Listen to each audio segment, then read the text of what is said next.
Welcome back, my awesome people. I am here today with Quintin Dorsey, the author and creator of Knights of Abyss American Manga series. If you haven't heard of it, well, guess what? You will hear a lot more of it today. So, Quintin, how are you doing today? I'm doing all right, man. Appreciate you bringing me on the show, man. Thank you. Hey, no problem. I appreciate you responding to my message because I was just scrolling through Instagram. I saw some of your work. It seemed interesting. I've never seen it before. And I figured, hey, you know what? Hopefully he wants to do a conversation, show my viewers something different. So, just to start, what inspired you to create the Knights of Abyss American manga series? And can you kind of describe your creative process from initial concept to the finished product? Yeah. So for me, ever since I was a kid, it's really been like a childhood dream. So if you ask my parents, they'll tell you when I was a little kid, I used to walk around the house and I used to say like I wanted to be a cartoonist. I didn't really know what a cartoonist was at the time, but I always knew I wanted to be involved in just like creating like fantasy stories and that type of stuff. So um when I was 18, like 18, 19, heading into college, I started writing a story. So pretty much, I spent the whole undergrad, graduate years of college, and all the way into a couple of years in my professional field, as a cybersecurity analyst, just writing a story. I finished it in 2019. And from there, my dad was like, all right, Quinn, he used to call it the never ending story. So he was like, Quinn, you've been writing this never ending story. Like, what are you going to do? You're done now. So I was like, all right, Dan, you're right. So from there, I just got together with some really good artists, started getting designs done. And I started picking up a following. This was back when Instagram, like the algorithm worked. So it was like 2018, 19. So it was like, people started following me. And I was like, damn. So before I know it, I had like 20,000 followers and it just was off designs. So I was like, okay, all right, looks like I really got something That's here. amazing. Yeah, so um we launched the first Kickstarter. It did like 18,000 and like it did like 18,000 in like less than like 20 days or 25 days or something like that. Then from there it was like, yeah, just hit the ground running. So finished volume two, volume three. And then that's when I came to the getting the proof of concept anime trailer done and accompanying that with a WeFunder, and that just took off crazy. And like right now we're a little bit over 100,000. That having 10 meetings a day with all these different folks from the industry, outside the industry. So definitely everything is moving in the right direction. Thank God. And as far as like inspirations, yeah, man, as a kid, we all kind of grew up with like the traditional, X-Men 90s series, Batman animated series, Spider-Man animated series, Ninja Turtles, like that type of stuff. But then once like anime hit the scene, like my uncle Benji, he introduced me and my brother to Ninja Scroll. We had no business watching Ninja Scroll because Ninja Scroll was like, for anime people, they know Ninja Scroll was like a wild anime, but we was like probably like maybe six, seven, eight, whatever. And my uncle was always into like he would always just have cool shit. So and he thought he was a ninja. He used to do stuff like run up walls and like run up like yeah, he was like, yo, he was like really like a ninja, right? So I was like, yo, that's cool. So he had put us on in like Ninja Scroll. So we watching Ninja Scroll as a kid. And we're like, yo, what is this? We ain't never seen nothing like that. So from there, we was like just trying to get our hands on any anime we can. So I remember my homeboy Jasper. Shit, I just seen Jasper at BlurCon. Shout out to my man Jay Reese. Um, and he used to always have the anime plugs. Like he would always have like these anime DVDs. So I remember we watched this one anime. It was called Sin, and it was great. It was like crazy. It was like really one of those like weird anime people really don't know about. So like he was just putting us on. He would just have these weird anime joints. We would just watch as much as possible, and then we get introduced to Dragon Ball Z. Oh yeah. And after we saw Dragon Ball Z, after that, it was a wrap, bro. It was a wrap. Dragon Ball Z just completely trumped everything in America, period. Like nothing could come close to what Dragon Ball Z was doing. Then after that, it was that's when you really had that Adult Swim rush. So you had Yu Yu Hakusho, had Inuyasha, um uh what you got? Rurouni Kenshin, Ronin Warriors, G Gundam, just all the classic Cowboy Bebop, all the classic, all the. I feel like those were like the golden age anime, and that kind of took us into like Code Geass, Fullmetal Alchemist. That's a part of the golden age too, like all the classics. So from there, yeah, just from pretty much childhood all the way to like young adulthood to high school, Naruto, Bleach, all that. It was like, bro, anime just took off, and from there, I was always a bigger anime fan than anything else. Like I know everyone's favorite's Goku, but I'm more of a Vegeta guy. Yeah, I Vegeta's like, my guy too. Yeah, yeah, yeah, I I like. like his journey, you know.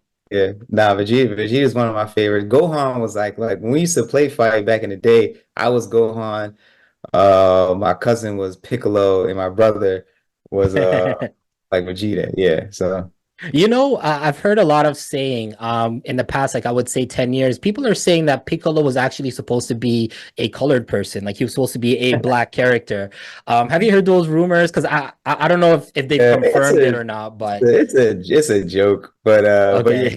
because people I think watching Dragon Ball Z, I did always view him as like the black character because his Yeah. voice was deep, and I feel like it's like the way he kind of carried himself was like kind of like a black dude. He has some But I mean, swag. yeah, but I mean we can't. But like that shows you the need for like black anime right there. The fact that we over here talking about a green man was like a come on, That was bro. the that was Yeah, the closest yeah, representation that we closest had. representation was it, and then he was always getting his ass whooped. So I how know. He wasn't even the strongest one, which we were kind of hoping for. right? And yeah, no, Piccolo was always getting beat down. So based on your series, how did you develop your characters from Knights of Abyss? I know you have characters such as Knight, Hiroshi X, Emperor Aeolus. So do any of them draw from personal experiences or are they just totally fictional?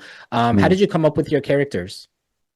Um, so I would say Hiroshi X is definitely inspired by Malcolm X. And he runs a Ooh. group and he runs a group in the story called the Organization X. And they're for the history people, they're inspired by the Black Panther Party for self-defense. So for the folks that don't know, so after Malcolm was assassinated in 65, the Black Panther Party formed shortly after that. And they actually walked in the spirit of Malcolm. So when I was creating the story, I remember exactly the day I created the character. I was in college and I used to work at a community center. Shout out to Miss Agnes. She got me a job at a community center. And I'll have a lot of downtime because I was just, checking passes.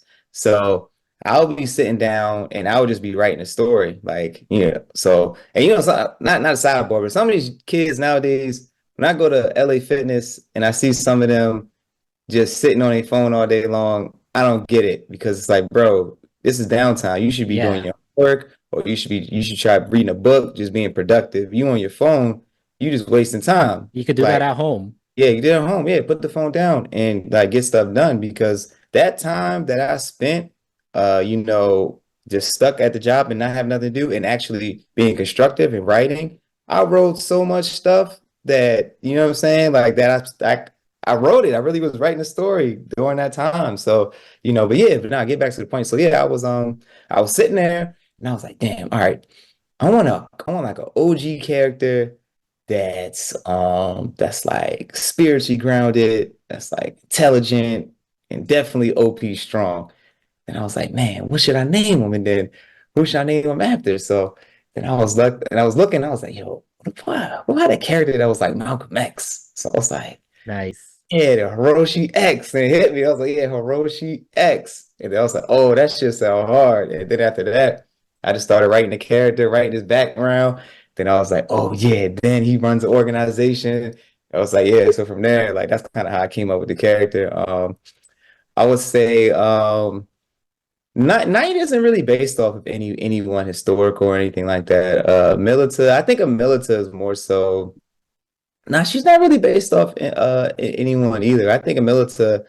I don't want to say too much about Milita. So I think because she hasn't been introduced, so I'll let but yeah, there's let me think. But I would say no, I think Hiroshi and the Organization X are the only ones that were like specific to like real historical people. Like they were inspired by real historical people. Everyone else was just more so just ideas I had about certain characters that came in my head. So Well, that's actually really, really cool though, just having Hiroshi X be based off of Malcolm X. And I'm sure they have similar traits, they probably have yeah, similar yeah, personalities. yeah. So were there, for example, when you were not only growing up, but just creating this series, were there any Black writers in the manga world that were popular? Because I personally don't know any. But were there anybody that you kind of looked up to, or would you say you're kind of the only Black creator in this sector? So yeah, so there was absolute. Well, okay, so there was Dwayne McDuffie. He's in the comic book space, but he was definitely someone that I definitely looked up to. Like, I'm a huge Justice League and Justice League Unlimited fan of the series, and if you go back and watch those episodes and you watch the best ones, they all were written by Dwayne McDuffie. Ah, Yeah, yeah, yeah. So, rest in peace to Dwayne McDuffie. But yeah, I would say from that perspective, Dwayne McDuffie was probably the only Black one that I knew, um, that I actually looked up to when it comes to like from like the writing aspect. So yeah. so you're pretty much in this field kind of on your own, I would say then, right? Well, You, no, no, no. you have a I'm good not. support team, but Yeah. you're kind of leading the way for, I guess. Well, I'll say this. There's like as far as like the Black manga movement, you got my boy Black Sun, he's on Webtoons. Ordeal, shout out to Ordeal. So Black Sun is over in the UK, Ordeal. I think Ordeal is in like Trinidad or just Caribbean Islands or something Oh, like that. nice. But yeah, they're really big on Webtoons. Um, and then it's me. And there's other people who are like, they have IPs, but like far as the people who are like leading the charge, like it's really just us three. So yeah. All right. Well, I hope that after this interview, it will inspire many others to rise up. And in the next few years, hopefully, it will be more than just a handful and it will be tens, Yeah. maybe even hundreds, because I think this space is coming back into its golden age. Because as you can see, many streaming services are pretty much focused on anime. If you look at Netflix now, they're playing Naruto left, right, and center. It is becoming much, much bigger again. So I think that in the next few years, we'll see a lot more creativity, a lot more imagination, just exactly like what you're doing right now. So can you discuss, since as you said, there's only a handful of you, Yeah. colored creators in this space, are there any specific challenges or obstacles that you faced as a Black creator in this space, and how did you overcome them? Uh, yeah, there was more than a few. I would say, I think for me the biggest challenge was just making sure that the features of like Black characters was like appropriately represented in like the book, right? So sometimes I would have to like always kind of double back with artists and be like, hey, bro, black people hair don't look like white people hair. Like, what I'm saying? Gotta change that, make sure that hair's right.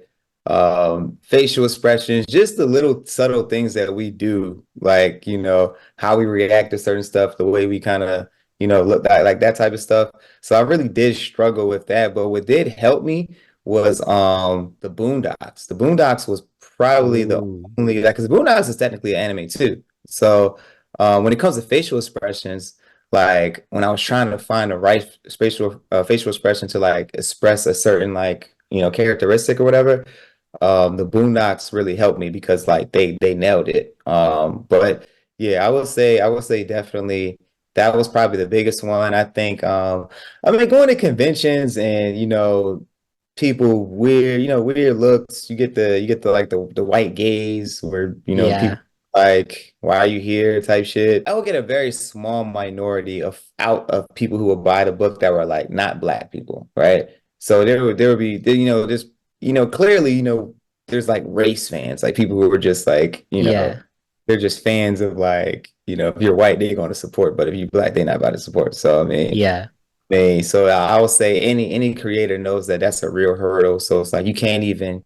There's so many conventions that are pretty much like kind of like white oriented or white dominated, to where if you go to that space, you can't go because you're not going to sell anything because the majority of folks are just going to walk right by shit. Even if your stuff is 10 times better, which my stuff was better than everybody's stuff there. So it's like what I'm Just saying. So that that bias and discrimination that they have. Yeah, so it's like you kind of had to navigate and figure out which were the conventions where people weren't like on that type of time, and then kind of move from there. So, but that comes from trial and error. So you got to actually go out there. So like my first 2 years, I spent like touring. It was like I did 60 shows in like 2 years. Oh, So and I wow. lost a lot of money because I didn't know that people really moving around like that. So yeah. And so, and exactly a great segue into my next question. So, because a lot of people will probably, as you said, race is an issue in this sector, as people will just walk right by you. They won't really pay attention to your work. Do you think representation matters in this sector? What do you think? And also for other Black creators as well.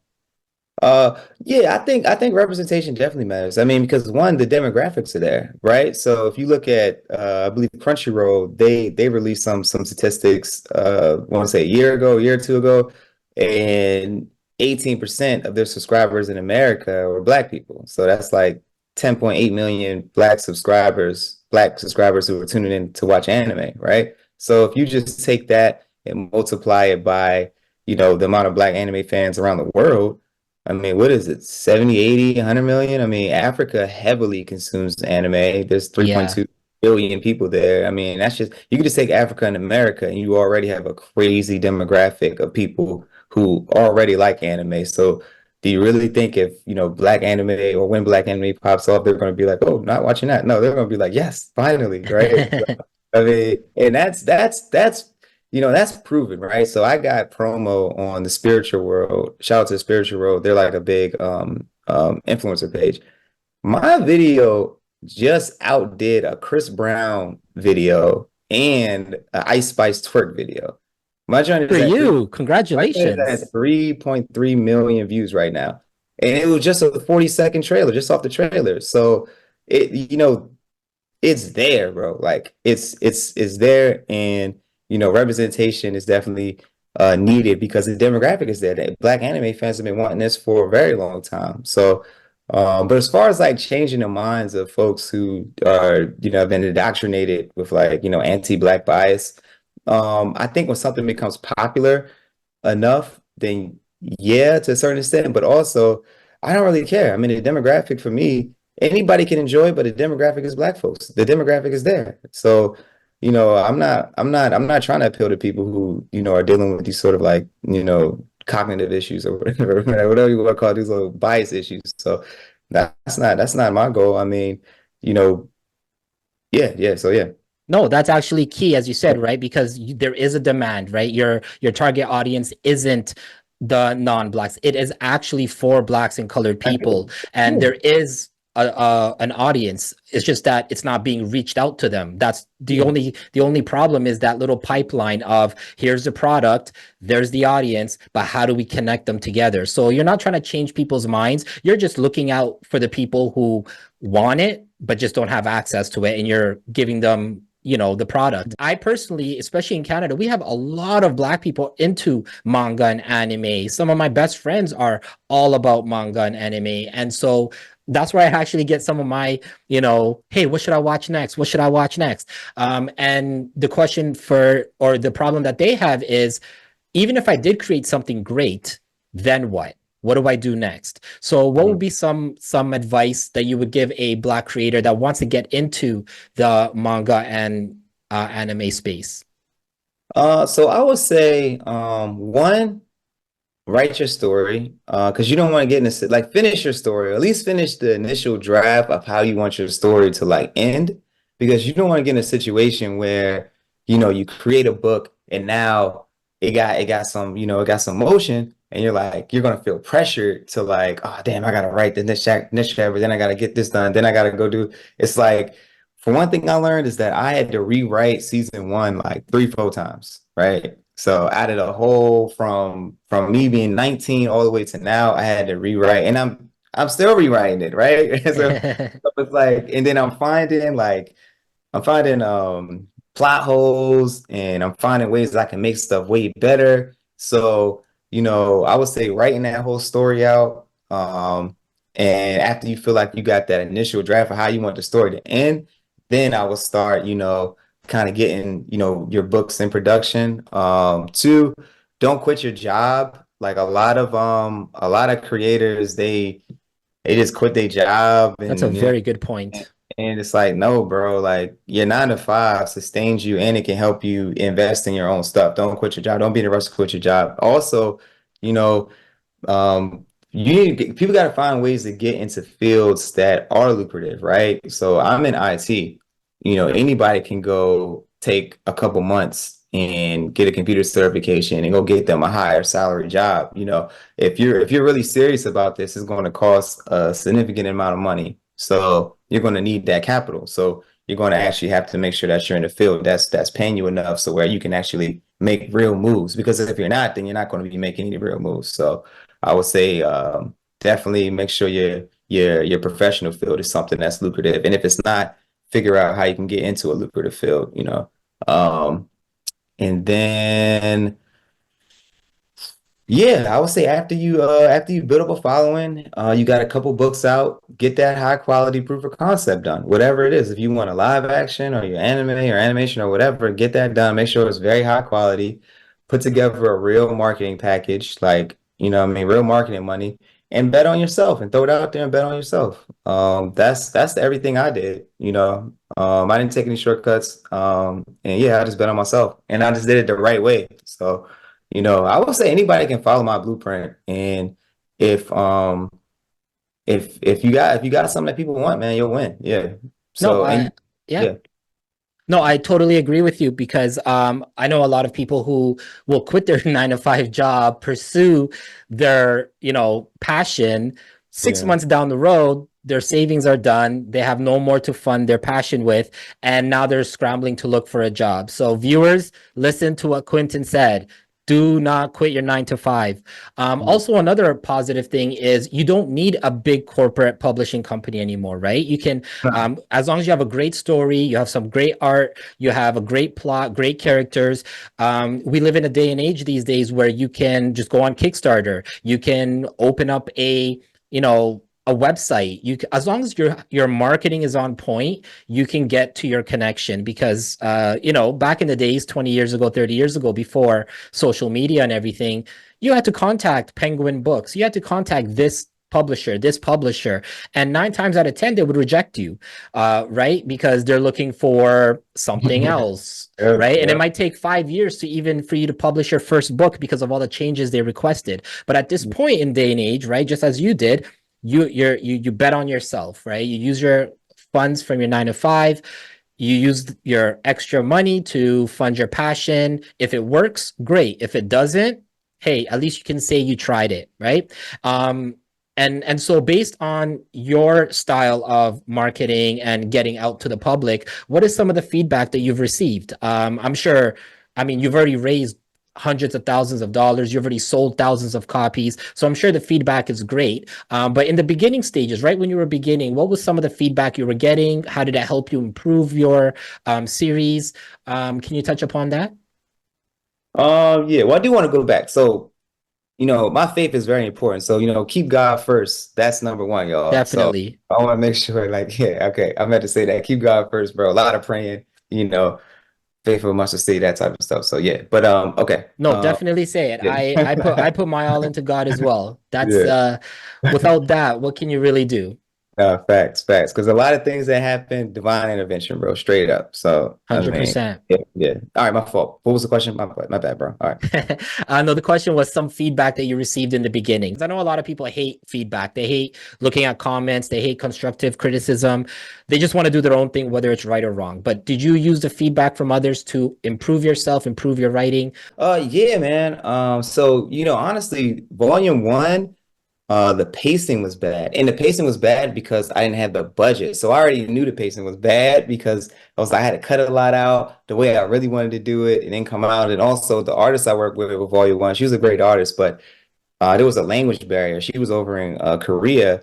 So when we're trying to I'm trying to I like convey stuff to her, she's not really kind of getting it. So like the artist I worked on volume 2 and volume 3, now who I'm working with now, my boy Jacob Noble, we're gonna go back and we're gonna actually redo volume 1, and that'll be That'll be on the webtoons or whatever. So we're gonna redo the whole volume one, so it'll be the right way. But I would say some of the constructive feedback was the pacing for volume one, which I already knew. But I mean, yeah, yeah. So, but so yeah, I definitely took that into account, and yeah. But I mean, as far as feedback, everybody they all love it. Like volume two, volume three, like everybody's like, yo, I'm fucking with this. Like I haven't had one negative comment. Um, Maybe from like an old dude who was like some like OG Marvel comic guy. Like The I don't know what he was talking about though. He was like looking at my book talking about, yeah, why's the colors like this? And he was like trying to give me some, I don't know. picky guy. Bro, yeah, I was like, what The the one fuck? that sits on the couch and judges but doesn't do much himself. Exactly, bro. One of those, yo, at conventions, bro, there'd be so many like philosophers that come to your table and it'd be like, bruh, and they don't buy shit. They just come there and talk to you for 30 minutes, like, good luck, brother. So I mean, yeah. That's good. You know, as long as you're able to take the feedback, use it, make it better. And I'll definitely be getting my hands on your series as well. I am definitely going to keep it as a collection. How do you see your series, Knights of Abyss, evolving in the future? What are your long-term goals for the series? It doesn't have to be the character development or the plot, but just where do you see this series? Are you going to maybe end it after, say, volume 10 and then create a new one? Or where do you see yourself?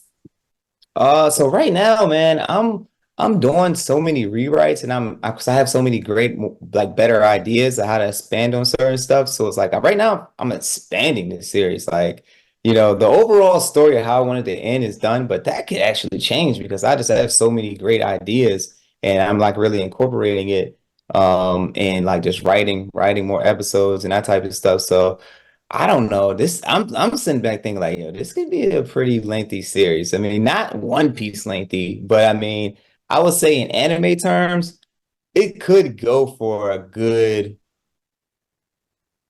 12, 15 seasons. I would say it could have like lengthwise, it could have an Attack on Titan length. No, I think that's fair because sometimes, you might get into a series and they don't fully detail the storyline. They don't fully detail, the growth of the character or the growth of the problem or the plot. Like me personally, I love long series because you get to actually understand and Well, see yeah. things compared to, you know, a three-part series where everything is rushed, everything is generalized, and it Yeah. leaves you with questions at the end. If somebody wanted to be a manga writer, regardless of race, what three things do they need to put in their series? Or three things that they need to focus on? Is it focus on the characters, focus on the art part, the drawings? Like what should, someone starting off focus on the most?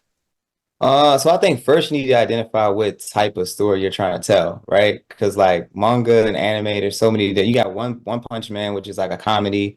You got Naruto, which Naruto is definitely a high level anime, but it has like those aspects of like comedy where it's like Yeah.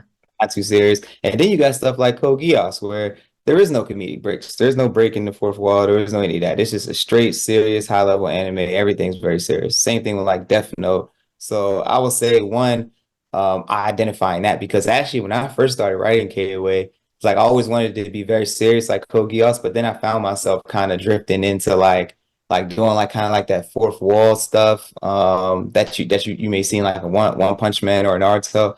And then I was like reading over it and I was like, bro, this is like contradictory. It's like conflicting. It's like, bro, if I'm gonna make a serious one, I gotta be serious. So I cut all that out and like, yeah, it's just, just comedy, but the comedy is more so, uh, it's more so like how you would see in like Code Geass, where like it's kind of dry humor, but it's not like, over the top, like funny, funny. So I would say first thing, identify what type of story you're trying to tell. Then after that, definitely artwork. Artwork is everything because that's what people see. That's the visual. Yeah. So what's gonna draw people in always is going to be, does your stuff look cool? And if your stuff looks cool, that's enough that people would be like, let me check it out. And if your story's good, you got them. So definitely make sure that artwork is high quality and something that's appealing.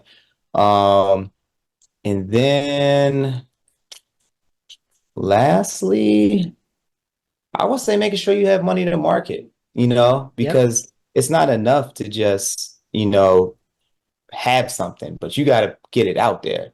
So marketing is definitely the biggest key to anything. So I would say if you have those two elements where you got a good story, you got good artwork, the last key is just the marketing. So yeah, That makes sense, right? How else are they going to find you without good marketing? I'm telling you, yeah, you got to market that thing. So I've spoken to a lot of business people and entrepreneurs in the past few months. And I've always asked them this question. In the next few months, there is elections coming up, regardless of who wins. I Mm, know many entrepreneurs and business people would rather a Republican winner because it's less red tape, less regulations when it comes to expanding their business. mm, But for yourself, I'm not saying which one would be better, but mm. will the elections affect your business in any way or your journey? What do you think about that? Yeah, of course. So I mean, one, um, I'm an intellectual first, and I'm pro-black first before I'm anything else, and I'm a man of God first. So, Nice. I don't, I know a lot of creators. If you follow me for a while, bro, I talk about politics all the time in my story. Like I be talking hella shit. I don't align myself with the right or the left. I mean, I'm rooted in black radical politics and anti-colonial thought.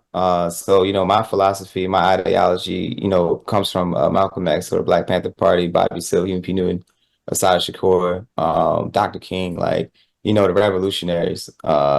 So. No, as far as the election, no, right now in America, we're dealing with we're on a brink of, a real deal fascist being elected. I mean, Donald Trump was a fascist. There's no debate about that. I mean, he tells you he's going to be a fascist. He's saying he's going to be a dictator for the first day in office. I don't know, like, no, this election is going to be very, very, very serious, very dangerous, and especially with the Supreme Court. The Supreme Court just made it legal. They made it legal for the president to bribe people. Clearly, they said that he can just do that. Also, they also made it clear that he's a king now. So right now, the president is a king because you can't actually hold him accountable for anything. Like with their decision, they said that you need to have an official action. If it's an official action, then it's okay. And if you're trying to prove that the president did something wrong, you can't use the evidence of the official action. So essentially, it makes it so if the president wanted to assassinate your ass, the president can assassinate your ass, and you can't really hold him accountable. That's very scary. Wow. So But then there's this thing that keeps coming up, especially in the Black community, about Project 2025. Like yeah. in Canada, we don't. I think we've only started being talked about maybe the past 2, 3 weeks, from what I know. Mm. But can you talk more about that if you can? What is Project 2025? And yeah, just in general, I would say. Yeah, so I'm not an expert in Project 2025, but I am aware of it. But no, it's just a right-wing conservative fascist project, pretty much. It's just a bunch of bullets of how they're going to continue to, erode democracy, take away people's rights, and just, implement their fascist rule. That's really it. Republicans, I'm not the Democrats suck too. I mean, the Democrats, first of all, in America, the right and the left are bought by corporations. So politics, like money and corporations, essentially own Congress. So, I mean, it's really two sides of the same coin, but to a certain extent, it's not because Democrats aren't trying to be straight up fascists. Republicans are, and they are like, yeah, fascism. We're just going to run everything. Right now, the Supreme Court is trying to make it so them and their new king, Donald Trump, pretty much run the country and they just do whatever the fuck they want to do. And there's like no checks and balances. So, nah, bro, the Republicans are straight up fascists. And they have to be defeated in November, or it's going to be a very scary time. Because at that point, he knows no one can do anything. He gets elected again. He knows nobody can do anything to him. So that means he can do whatever the hell he wants to do, and that's scary. And that sets a dangerous. The Supreme Court set a dangerous precedent because one, they set it up so where it's not just worrying about Donald Trump. It's worried about future people who are going to run, who may be more savvy than him, or maybe people who are pretending they're not fascists, and then they get in there and they just become fascists. And a lot of people who study fascism historically, a majority of dictatorships happen from democratically elected processes. People get elected in office and then they just turn into fucking fascists. So that's how it actually happens. So, this is a very dangerous time. The Supreme Court is completely out of control. And the Project 25 is just a right-wing Republican, crazy plan to take everything over. That's basically what they're doing. Canadians haven't really had much of a good, I guess, economy in the past 10 years, I would say. Even if you forget about COVID, it's just, businesses have been leaving, taxes are going through the roof.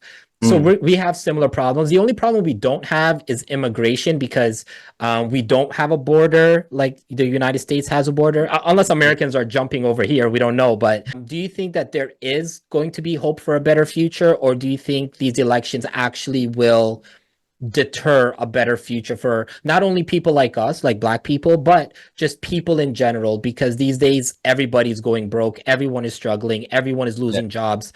So what are your thoughts on that? No, definitely. For over here, the outcome of this election is will be very I mean, it's going to be detrimental to a lot of folks if Donald Trump gets elected. I mean, he's said that he's going to indemnify all police, meaning that, but we have a serious issue with police killing Black people over here in America, and he's pretty much saying that he's going to give all of them immunity. So they already don't really get held accountable. Oh, So really? just imagine, yeah, that's what he said, bro. Yeah, he said that shit. So just Oh, think about it. wow. They already don't get held accountable. So he's saying he's gonna make sure they're not held accountable. Impunity, like, come on, man, like that's great. That's like some Stalin secret police shit, right? I mean, This some is pretty not much it's just pretty Oppo. much creating a military in a Yeah, like domestic land. see what I'm saying? Like, yeah, yeah. So I mean, that's yeah, nah, I mean, as far as optimism, yeah, I think we always gotta stay optimistic, but Democrats are gonna actually have to get off their ass and actually get something done because the issue that they have is that, oftentimes you vote for them and you either get crumbs or you get nothing. And it's like that's not motivating, people to get up off their ass and vote, right? Especially if they're not actually seeing any real changes in their day-to-day lives. So they're going to actually have to pass some real tangibles that actually, change someone's life. Like the last time we had like a real tangible was probably Obamacare, because that really did give people affordable health care. And I think that was probably the last thing that really got passed in Congress that really like helped, the proletariat, like the working class people, all working class people. So, That's actually yeah, a really good point.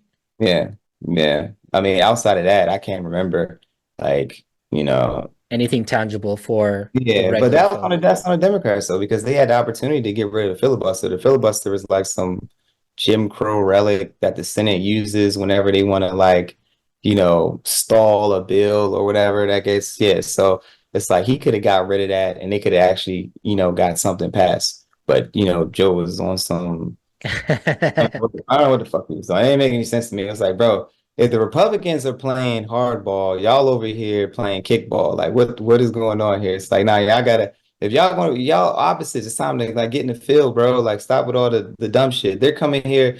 They're coming here being fascists, taking power. Y'all gotta fight back, bro. Stop being getting punched in the face and just laying down. Like, yeah. So, Yeah. I mean, yeah, but I mean. I don't know, man. It's gonna be real scary. I might have to come and move over there to Canada and get the fuck out. Well, you know what? You know someone now. So, hey, whenever you're ready. I mean, I think the next few months is going to be a make it or break it for, remember, whatever happens to the States happens to Canada. So, whatever you guys are going to go through, we're most likely going to be, getting some of that ripple effect as well. So, now just to finish off this interview, because you have given us so much knowledge about the manga world, about your series, and even politics, because I learned something, and I'm sure my viewers are going to be learning something from this as well. But are there any upcoming projects or collaborations, maybe shows or maybe signings? I'll be in DreamCon next week. So that's RDC World's huge anime and gaming convention. They bring pretty much all the biggest YouTubers out, a couple celebrities. It's like 20, 30,000 uh, Nice. Black anime fans that pop out in Texas. We pretty much take the whole city over and thug it out. So yeah, I'll be there. And then after that, I don't really think I have any other ones after that. I was gonna do Anime NYC, but I don't think I'm gonna do Anime NYC. So besides that, now as far as upcoming projects and collaborations, Should hear something soon, probably in like another month or so. Still trying to lock some things in behind the scenes, and yeah, but God willing, something will It will be happen. through. Yeah, yeah. Then I'll be able to announce it, and then it'll be like, all right, we got to run it back, run another interview back. Yeah. Oh, 100%. And remember, my viewers, this is not the only time you will see Quintin on my channel. As I said, he's going to be on my channel more often. We want to follow the journey, right? Yeah, This is a one of a kind project. yeah, First time for me, I'm sure first time for many of you. And also, as I said, I'll be putting all of Quintin's details, Knights of the Abyss details in the description box. So please check it out. And also like and subscribe. And if you have any questions, if you're someone that's trying to get into the manga world, in the creator world, in the artistic world, hey, in on Instagram, DM Quintin. I'm sure he'll respond to you. If not, yeah. DM me. I'll get back to you as well. We need to see more people in this sector because it is a growing sector. And I know sometimes many of you are shy and don't want to be on the forefront. So why not do manga and anime? You don't get to put your face in it. Nobody really knows who you are. You can pick a cool name for yourself, pick some cool characters, and yeah, you can start a whole new journey for yourself. So, Quintin, I am honored. Thank you so much for being with me today. Just tell us any final details before we head out. Yeah, man. So, well, first, appreciate you guys again for having me on. Great interview, my guy, good dude. And Thank you. I'll say, yeah. So the We Fund is up. We just passed 100K. We are talking to some important people, well, more than a few. So, God willing, something will come through. Then I'll be able to update the We Funder with that information.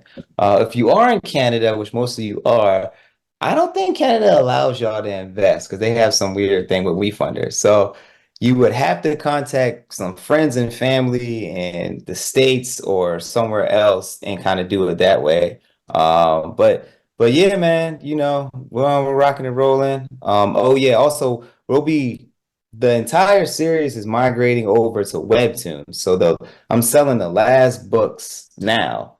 So definitely tap in. Actually, this is the full book one. This is the entire story so far. That So I'll looks be so cool. actually I'll send you this one, bro. I'll sign it. I got you, bro. I'll send you this one. What? I Yeah, appreciate it. Much love. Thank you. I got you. Yeah, yeah. So yeah, it's only 75 of these. And yeah, so definitely tap in and check it out. That is amazing. Thank you so much, Quintin, for the last few thoughts about your manga series. Viewers, please make sure you check them out, especially my American viewers. Invest because, hey, remember, not every investment is financial. You can get updated stories, you can get Yeah. sneak peeks behind the scenes, and I'm sure one day once Quintin hits the mainstream and blows up, you can confidently say that you were there from the beginning and you didn't just jump on a bandwagon. All right, my viewers. All right, Quintin, thank you so much, and we will definitely talk. So my viewers, stay ranting.